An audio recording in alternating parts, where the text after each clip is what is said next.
Hello বন্ধুরা, আজকের ভিডিওটা একটা টেস্টি স্ন্যাক্সের।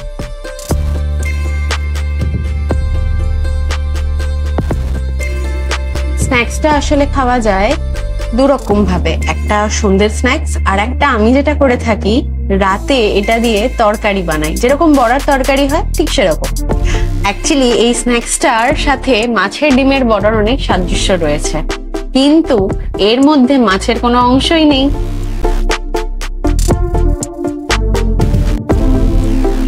প্রথমেই একটা ডিম একটা বোলের মধ্যে ফাটিয়ে নেব, দেব তাতে পরিমাণ মতো নুন আর পিৎজা অরিগানো, পেঁয়াজ কুচিটা দিয়ে ভালো মতো ফেটিয়ে নিয়ে দেব 6 চামচ সুজি।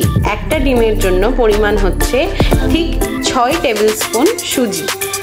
আর খুব ভালো করে ওয়ান ডিরেকশনে ফেটিয়ে এটার মধ্যে বাতাস ঢোকাতে হবে যাতে ব্যাটারটা খুব ফ্লাফি হয়।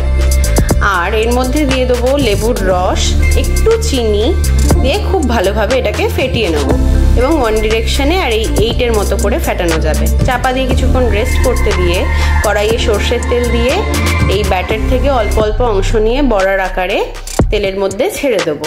আর এক পিঠ লাল লাল হলে তবেই অন্য পিঠ উল্টে ভালো করে ভেজে নিলেই এটা রেডি।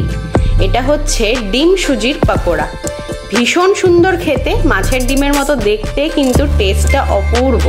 যে কোনো তরকারি বানাতে পারো বা স্ন্যাক্স হিসাবে খেতে পারো, এটা দারুণ লাগে। আর আওয়াজটা শুনে নাও,